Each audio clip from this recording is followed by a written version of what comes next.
O Senhor esteja convosco. Proclamação do Evangelho de Jesus Cristo segundo São Marcos.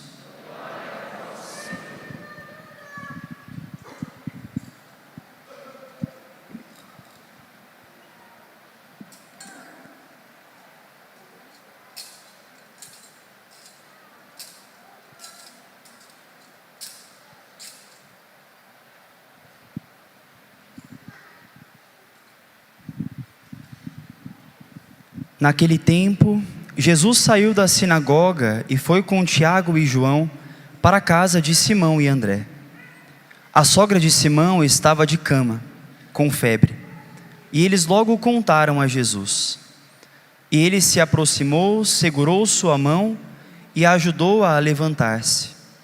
Então, a febre desapareceu e ela começou a servi-los.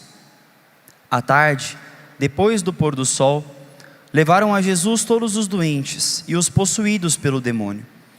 A cidade inteira se reuniu em frente da casa. Jesus curou muitas pessoas de diversas doenças e expulsou muitos demônios. E não deixava que os demônios falassem, pois sabiam quem ele era. De madrugada, quando ainda estava escuro, Jesus se levantou e foi rezar num lugar deserto. Simão e seus companheiros foram à procura de Jesus. Quando o encontraram, disseram: "Todos estão te procurando." Jesus respondeu: "Vamos a outros lugares, às aldeias da redondeza. Devo pregar também ali, pois foi para isso que eu vim."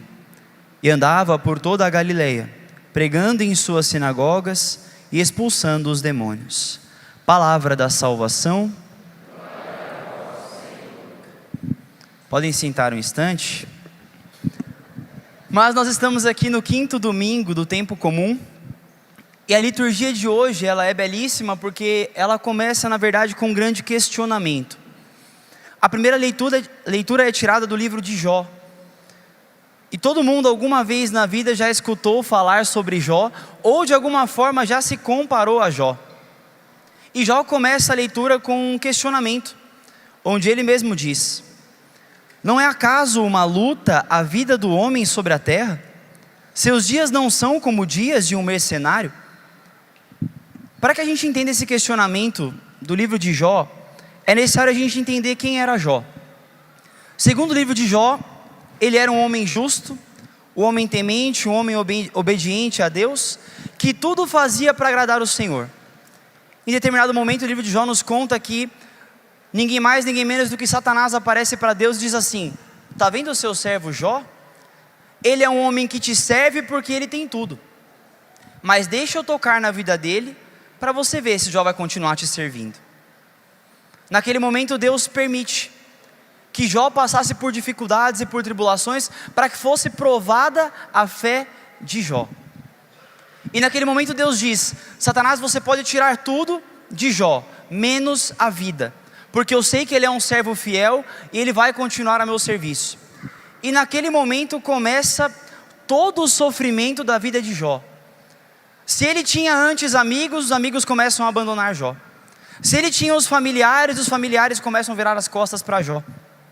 Se Jó tinha bens materiais, ele começa a ver todas essas coisas perderem. E por fim, até mesmo a saúde de Jó é tirada. A palavra diz que Jó chegou ao ponto de ter feridas e coçava essas feridas com telha, para nós imaginarmos o nível que chegou a saúde de Jó. É por isso que Jó começa então a questionar, se nós chegamos na leitura de hoje, onde ele se pergunta: não é acaso uma luta a vida do homem nessa terra? E nós podemos esse questionamento aplicar à nossa vida, porque afinal de contas, em maior ou menor proporção, a nossa vida também se assemelha à vida de Jó. O sofrimento também toca a nossa carne. Talvez não exatamente na proporção que Jó teve, mas quem aqui já não foi ferido por alguma amizade, já não foi abandonado por algum amigo?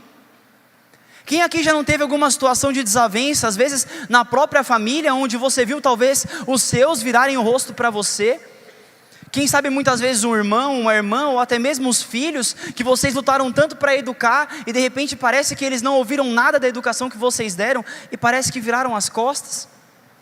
Quem nunca passou por um tipo de sofrimento parecido? E Jó, nós temos que nos questionar como é que Jó vivia o seu sofrimento. Presta muita atenção no que Jó diz. Olha como era a vida de Jó. Se me deito, eu penso, quando poderei levantar-me? E ao amanhecer espero novamente a tarde, e me encho de sofrimentos até o anoitecer. Presta atenção como era a rotina do dia de Jó. Ele acordava de manhã cedo angustiado, porque ele sabia que ia ser um dia de sofrimento. E ficava vivendo angustiado até a noite. E quando deitava para dormir, ficava pensando que a noite ia passar muito rápido, e no dia seguinte ia voltar o sofrimento. Na nossa vida, muitas vezes nós passamos pelo mesmo. Tem momentos em que nós estamos no dia da alegria, da felicidade, onde as coisas parecem estar indo muito bem, onde nós estamos cheios de paz, cheios de saúde, e parece que no estalar de dedos a vida de repente vira uma noite, onde há angústia, onde há tristeza, onde há sofrimento. E quantos que vivem dia após dia apenas esperando dia e noite, dia e noite. Eu trabalho de segunda a sexta para sustentar ali os meus filhos, para sustentar a minha casa, e final de semana eu tento descansar um pouquinho, porque afinal de contas, segunda-feira já está aí, eu preciso voltar a trabalhar para de novo sustentar a minha casa. E no meio do caminho, às vezes, aguentando o xingamento de chefe, sim ou não? Gente, chefe de vocês é muito bonzinho. Aguentando o xingamento de chefe, sim ou não? Aguentando às vezes companheiro de trabalho que pisa na bola com a gente, sim ou não? Aguentando às vezes sofrimento dentro de casa, com as dificuldades que nós passamos na nossa família, sim ou não? Também era assim a vida de Jó. E de tanto ele pensar no sofrimento que ele tinha, de viver dia após dia, e não apenas vivendo uma vida, mas nós podemos dizer sobrevivendo uma vida, Jó começa a se questionar qual que é o valor da vida nessa terra. Porque afinal de contas não era possível que o Deus que nos criou, e nos criou por amor, nos desse uma vida onde nós só sobrevivamos. Dia após dia passando apenas por sofrimento. Não, essa vida foi feita para ser vivida. Essa vida não foi feita para ser sobrevivida, para apenas nós passarmos pelos nossos sofrimentos e andarmos os nossos dias como que quase que se arrastando para poder aguentar, chegar na segunda-feira e passar por mais uma rotina de trabalho. Não. E de tanto pensar nisso, Jó chega a uma conclusão: a vida do homem nessa terra é como um sopro. Eu te faço uma pergunta: quanto tempo você acha que você ainda tem de vida? Tem gente que ainda é muito jovem, vai dizer: irmão Samuel, eu tenho aí bem uns 80 anos de vida ainda, porque eu vou longe, né? A minha família tem o dom da longevidade, os meus pais, os meus avós morreram muito velhos, então eu tenho o dom da longevidade, eu vou longe. Outros que já estão começando a aparecer um pouco do cabelo branco, pode dizer: irmão Samuel, acho que eu já vou ter aí mais uns 30 anos de vida, quem sabe, com muita sorte, aí uns 40. Outros podem pensar que talvez tenham mais 10 anos de vida, mas afinal de contas, quem que determina sobre isso? Quem disse que o tempo que nós temos de vida é de acordo com a nossa idade? Pode ser que amanhã mesmo o Senhor nos tire o sopro da vida, e no final das contas a vida passou como um sopro e a gente nem percebeu.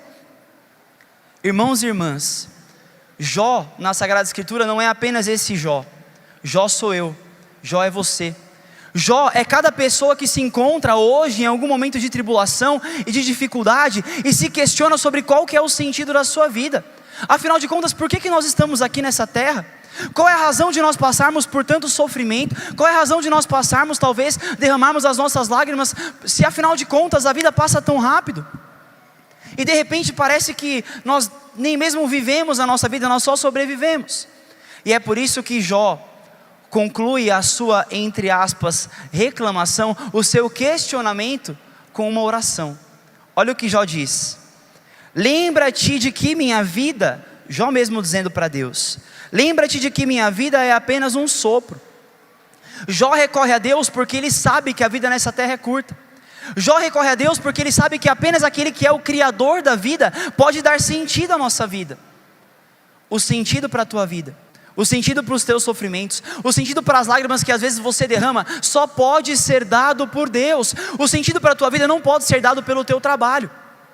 O sentido para a tua vida não pode nem mesmo ser dado pelos teus filhos, como se você achasse que garantir uma boa educação e uma boa posteridade para os teus filhos fosse dar sentido à tua vida. Não. Porque pode ser que nem mesmo no período da adolescência os teus filhos escutem os teus ensinamentos. E aí, a tua vida perdeu sentido? E se isso acontecer, qual será o sentido da tua vida? Deus aponta para Jó que o sentido da vida é Ele mesmo, é o próprio Deus, e não os pensamentos, e não as preocupações de Jó, que eram muitas. E Deus apenas não escuta a oração de Jó, Deus responde a oração de Jó. Deus não é um Deus que está lá no céu indiferente ao nosso sofrimento, senão que é um Deus que se rebaixa para escutar, para acolher e para nos amparar em nosso sofrimento.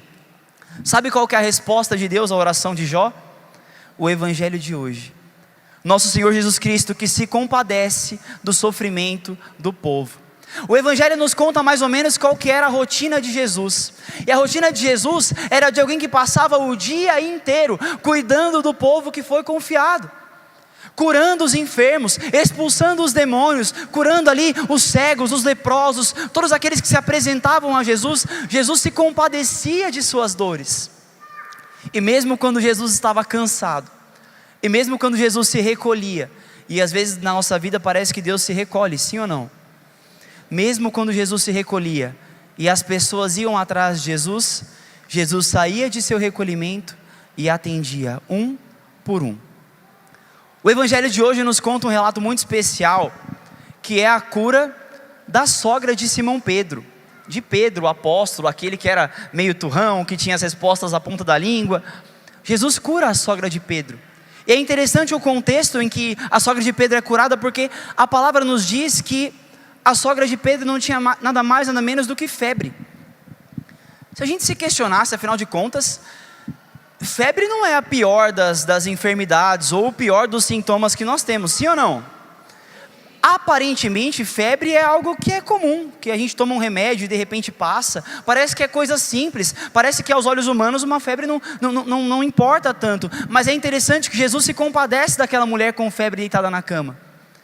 Talvez você olhe para os seus sofrimentos e você diga: mas eu acho que o meu sofrimento é pouca coisa, eu acho que o que eu passo é pouca coisa, parece que Deus tem mais coisas importantes para fazer do que o meu sofrimento. Não importa se a tua dor talvez seja apenas uma febre, o Senhor se compadece das dores mais simples do nosso coração.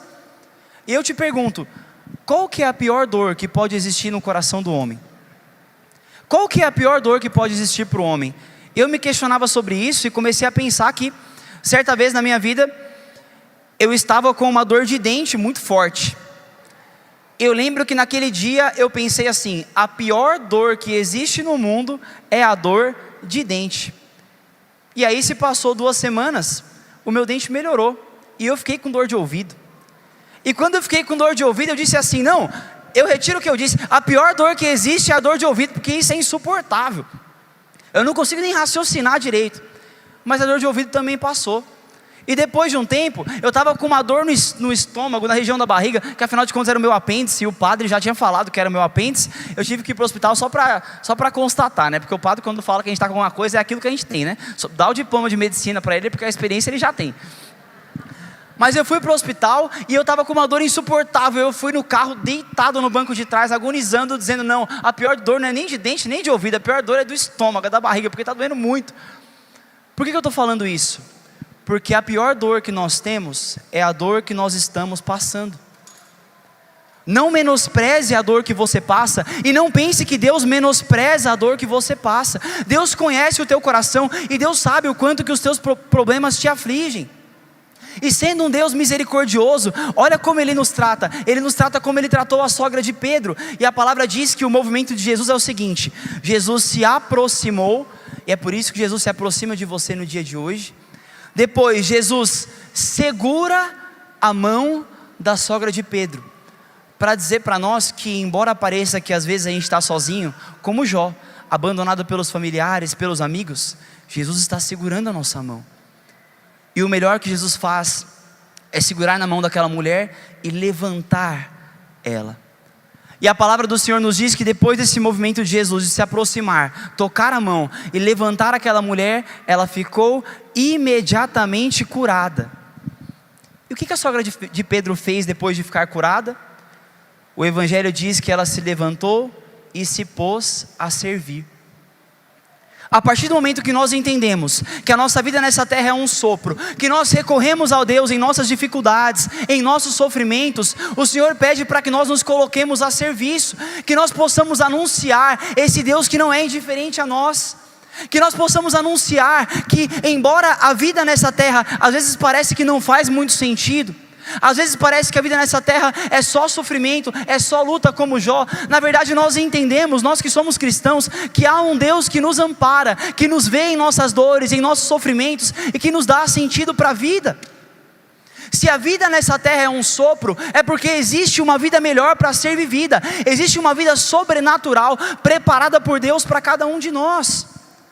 Só que embora exista essa vida sobrenatural, não é que Deus é indiferente à vida nessa terra, não. Ele nos ampara, Ele nos dá força, Ele nos segura pela mão e Ele nos sustenta para que nós possamos caminhar dia após dia em direção à eternidade, em direção ao céu.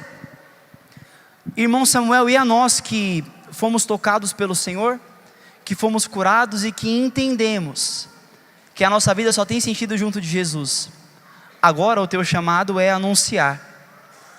Por isso que São Paulo diz: pregar o Evangelho para mim não é motivo de glória.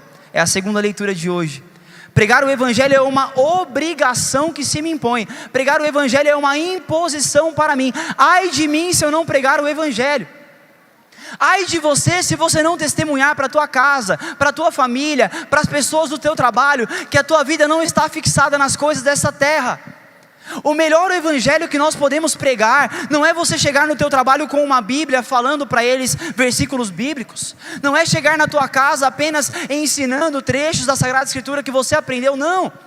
A melhor pregação que nós podemos fazer, que você pode fazer, é você chegar no teu trabalho e dizer: o sentido na minha vida não está no trabalho, hoje eu estou empregado, pode ser que amanhã eu não esteja, e ainda assim louvado seja o nome do Senhor. E ainda assim, se eu tendo saúde, eu estou bem, eu estou feliz. E se a minha saúde for tirada, ainda assim louvado seja o nome do Senhor, porque a vida não se restringe às coisas dessa terra. A melhor pregação que você pode fazer não é com uma Sagrada Escritura na mão, mas é com a sua própria vida. Quando você diz: a vida nessa terra é um sopro, e eu não vivo em função dessa terra, eu vivo em função do céu. E ainda que eu passe por sofrimentos, por lutas, por dificuldades, eu sei que tem um Deus que me sustenta. E não importa na minha vida se é dia ou se é noite, eu sei que o Senhor está comigo, e que o Senhor se aproxima, segura a minha mão, me levanta, me cura e me coloca a serviço para testemunhar para minha família, para o meu trabalho, para os meus amigos, ou para quem quer que seja, que o meu Deus está vivo, me ampara e me preparou uma vida melhor do que essa no céu. Você crê nisso, sim ou não? Então dê uma forte salva de palmas a Jesus.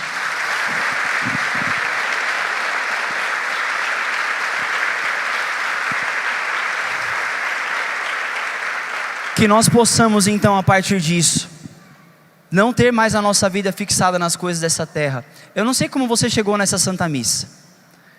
Talvez com preocupações, talvez com angústias, talvez com o coração um pouco agitado, talvez esperando uma palavra de consolo, de que Deus te levantasse de novo. E o que acontece na liturgia de hoje é o que Deus faz com você. Deus te cura, te toca, te levanta e fala: ei, ergue tua cabeça e vai testemunhar para as pessoas aí fora que a vida nessa terra é um sopro e que tudo passa, tudo passa. Eu encerro com uma frase de São Francisco de Assis, que parece clichê, mas onde ele dizia: nós temos que pregar o Evangelho o tempo todo, e se necessário, se utilizar de palavra. Sabe por quê? Porque talvez a tua vida seja o único Evangelho que as pessoas leiam. Talvez os teus familiares, amigos do trabalho não vão vir aqui na igreja para escutar o padre, ou o irmão Samuel, ou o irmão Barnabé pregar a palavra de Deus, mas eles olham a tua vida, e na tua vida podem ver o Evangelho de Jesus.